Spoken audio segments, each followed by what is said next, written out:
We're good. Hello everybody, welcome back to yet another video of House of Conversations. It's so lovely to have you guys here with us. You might not know who we are, so we're going to introduce ourselves. Name, age, and what you guys do. Okay, ladies? Okay, hi guys. I'm Nvundo. I'm 23 years old, and right now I am a part-time student. That's it. Yes, it is. No, it is. Hi guys, I'm Isabella. I'm 19 and I'm busy with my AS levels, which is like post-matric pre-uni. So.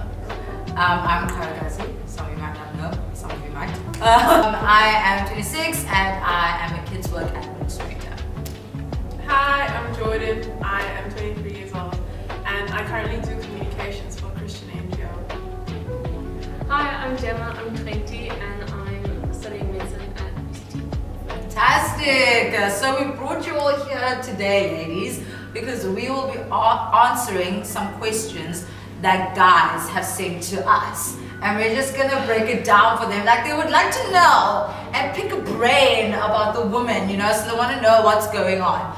Do physical looks really matter? So the guy's asking, do physical looks really matter? And do ladies care how a man dresses? Okay, so who would like to kick off with that? Okay, I'll start this one off. Okay. Because I feel like physical looks don't necessarily matter in some sense of the word. Mm-hmm. I think attractiveness, like if I'm attracted to you, obviously that is important to be attracted to the person that you are maybe wanting to date or something. And with regards to dressing, I feel that like it shows that you're making an effort when you dress up really nice and you take us out, like, or you come over and you're not just in like sweats and whatever. And like sometimes that is great, but it is so nice when we see you guys like dressing up, making an effort. It makes us feel really special. To women pursuing Christ, do you allow God's word to instruct and teach you on what you should be looking for in a future husband? In what ways do you prioritize this? For me, yes. I think I forgot where it is in the New Testament, where it just speaks about like what roles a wife has and a husband has, and what a husband should be like, and how he should be. So obviously in that, I then pray, okay, Lord, may he be this and that, may he show, lead, love, show kindness, and be, what he's created to be, what you created him to be. So I would, think I'd look to the Bible for that and pray into that as well. Definitely. I think, how we're told as women we're supposed to submit to our husbands. So when looking for a guy, I need to think, when I'm sitting with this person, do I ever see myself fully submitting to this human being? Because it's one thing to say, I'll submit, but what am I submitting to? What are his values and how does he think?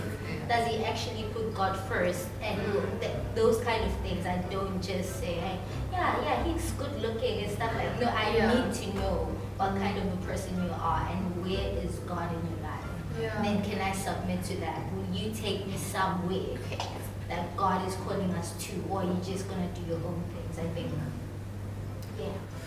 I just think a good indicator is like the fruit of the spirit, or in Corinthians when we talk about love is, and if I'm putting this person's name in front of that, do they, and obviously that applies to me as well, but like, are they patient? Are they kind?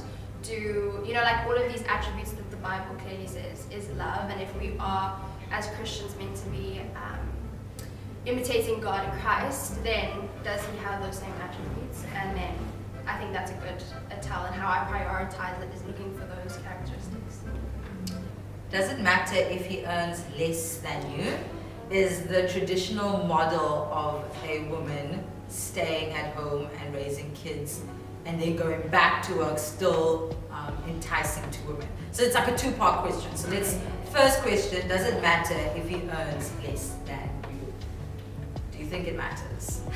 No, just hands down, absolutely not. It doesn't matter, because your financial standing has nothing to do with how you are as a husband and father and like a leader, and where you are in your spiritual walk with God and how much you love God. Like the two are just not correlated. So whether you earn more than me or not is just like I came from a home where my mom was the breadwinner for quite a lot of my life, but my dad was still spiritual head of the house. He was still definitely like the male role, the father figure. Yeah.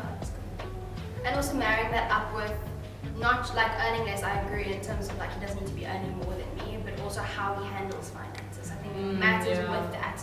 Because if I'm earning more but we're still like overspending, like it's just different aspects of like if managing finance within us, him not earning, like that doesn't matter, but I would like someone who knows how to manage finance as well within how we're earning. Yeah. The traditional model of a woman like staying at home and raising kids and then going back to work still enticing to a woman. Do you think women still want that, or it's now a whole different ballgame?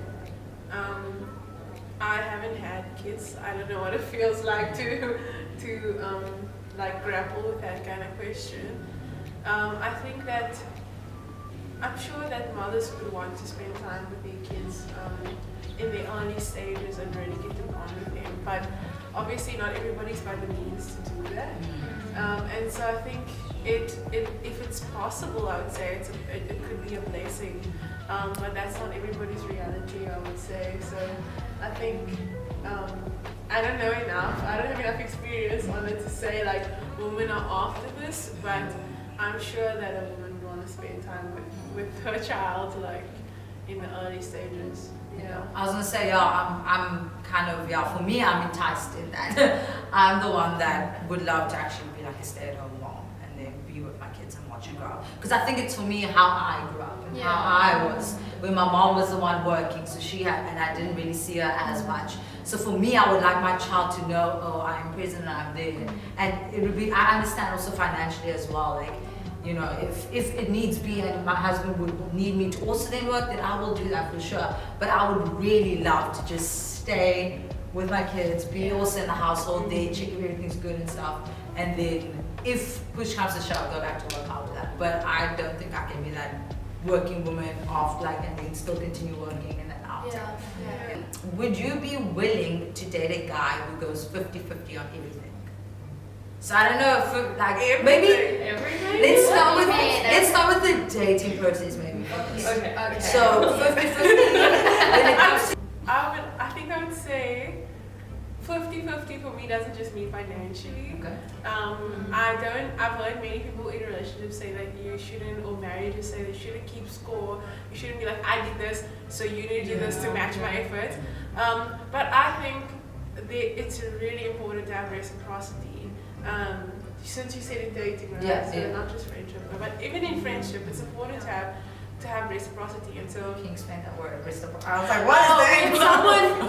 when somebody when somebody matches your actions. Okay. It doesn't mean now if the bill is 100 and you pay 50, I pay 50. But maybe it's like you cover the food and I cover the drinks, or you do food and I do the dessert, or just that kind of thing, or even just not just financially, but like in efforts of like caring for one another. I think it's important to try and like I would say match the other person, but I've heard people in marriages say like outdo the other person in serving them.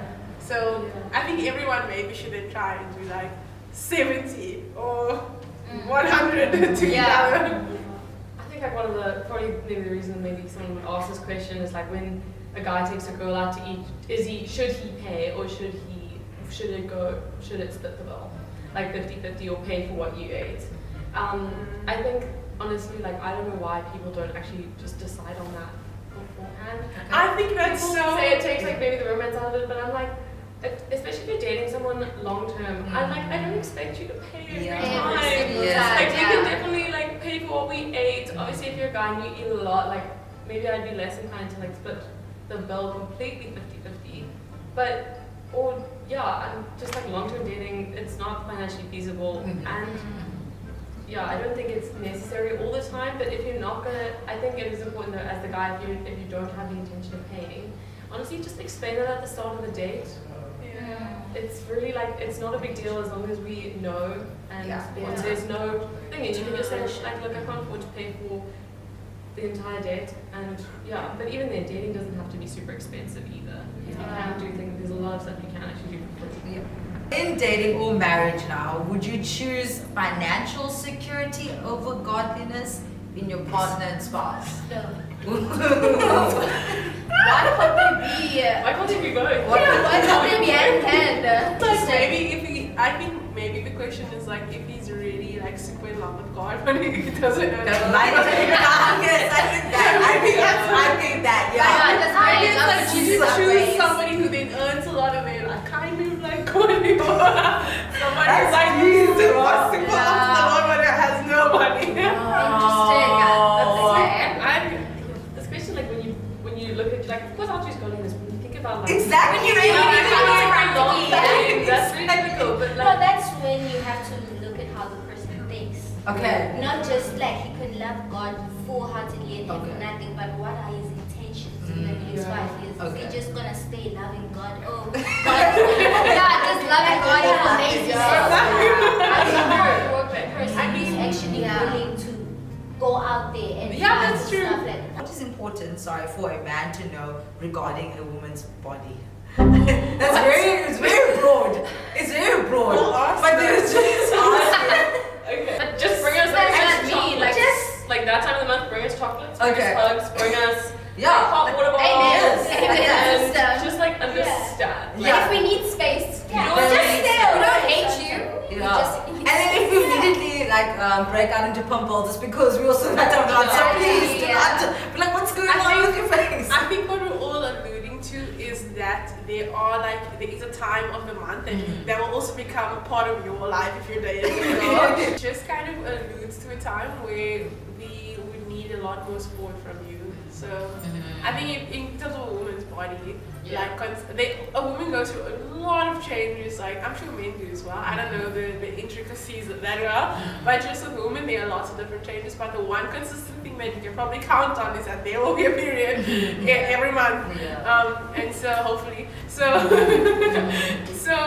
it's just gonna need some extra time, some extra like caring and tenderness, and I think it can actually end up being a blessing for a relationship. Yeah. Also, just like one quick thing to add, like just don't get surprised when your girlfriend is really, really bloated. Yeah. She's not pregnant, No. she's bloated. That's it. Would you date/marry a person who is terminally ill? Wow. wow. Like knowing As that in, this godly We know that before we date Yes. them.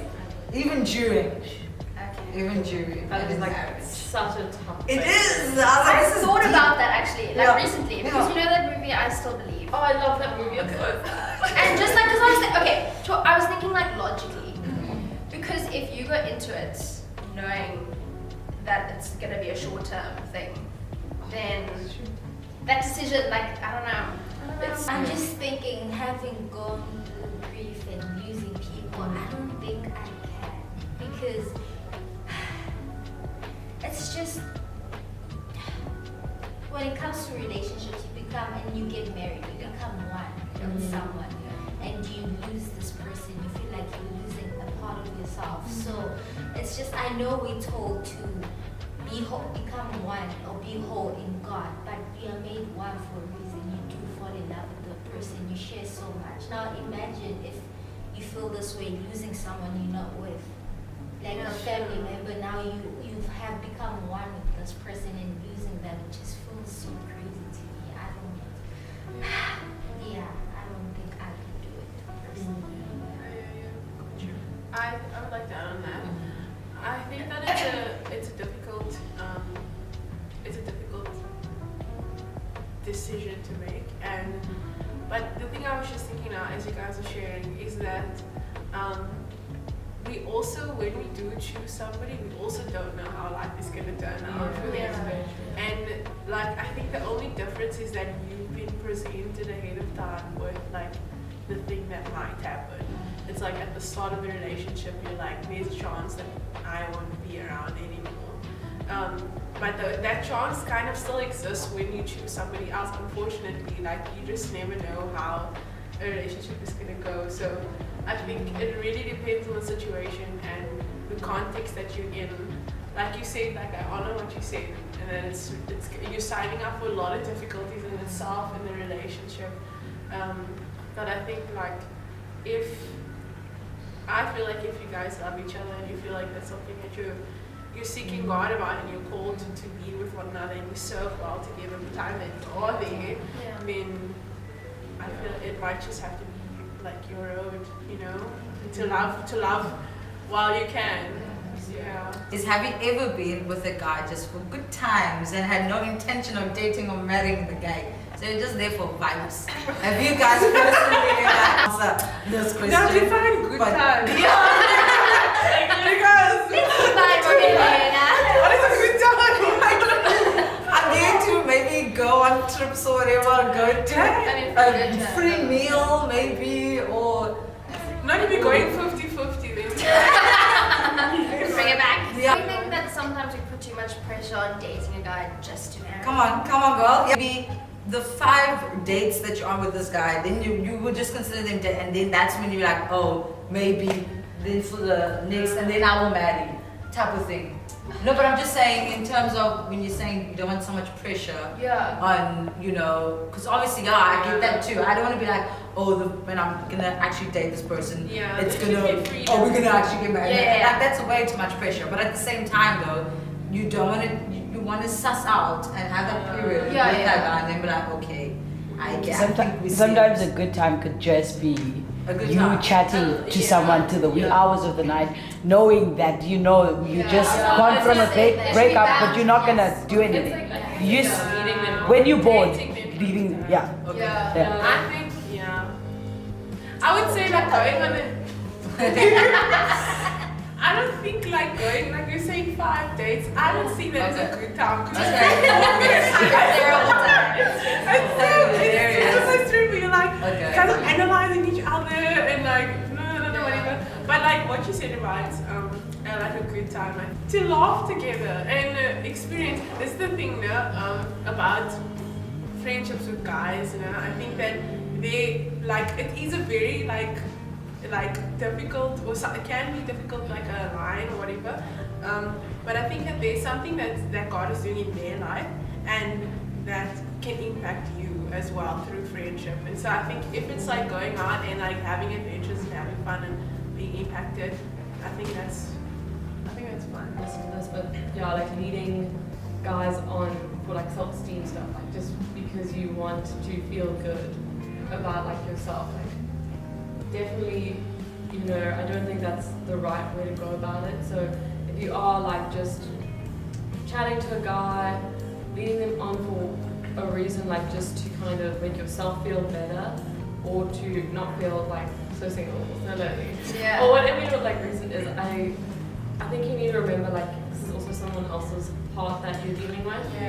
Because say you know I'm not gonna date this person, I'm honestly just like chatting to them or ego boost, whatever, and then you're like, but now like this person who say gets attached or, you know, likes you, starts chatting, and then you know I have to either do one of a few things, either like ghost or tell them, hey, this isn't gonna work out, and essentially now you've caused like a breakup, and like that's not like ever emotionally neutral. This on a scale of 1 to 10, how important is physical intimacy to women during dating and engagement?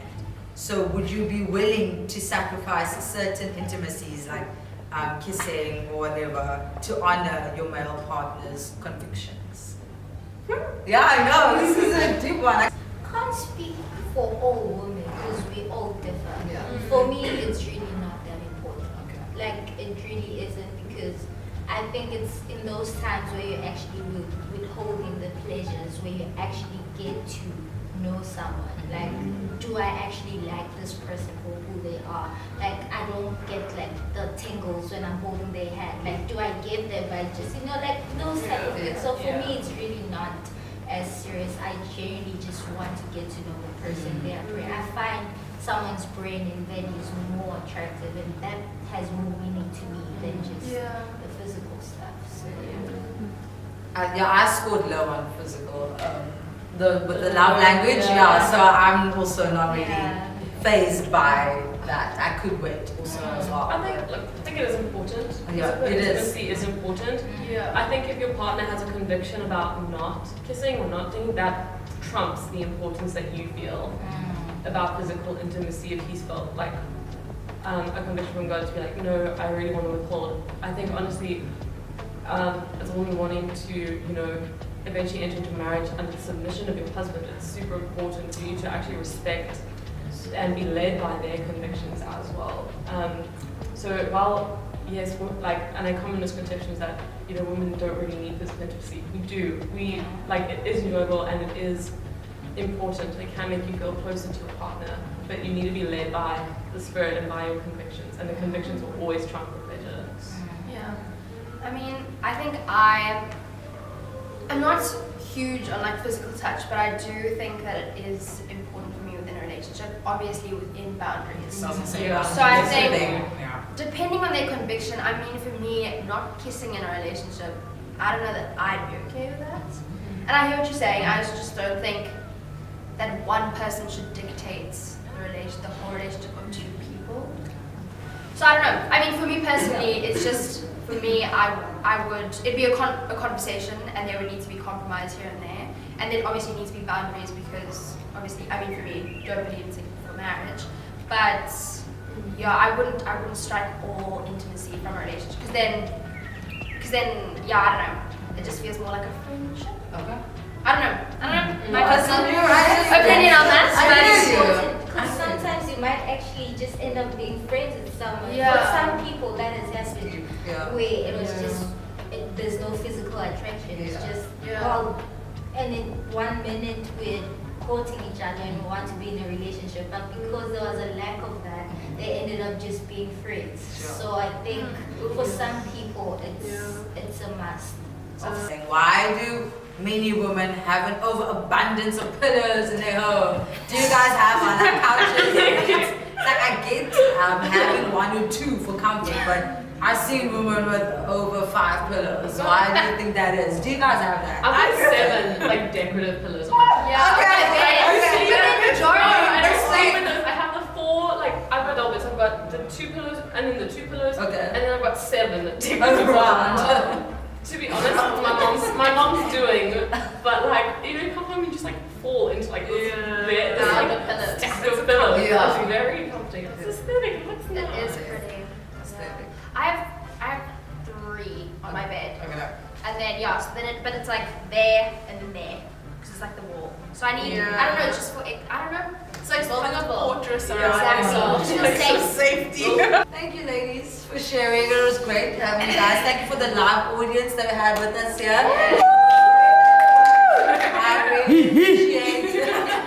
I really appreciate us just talking and chatting.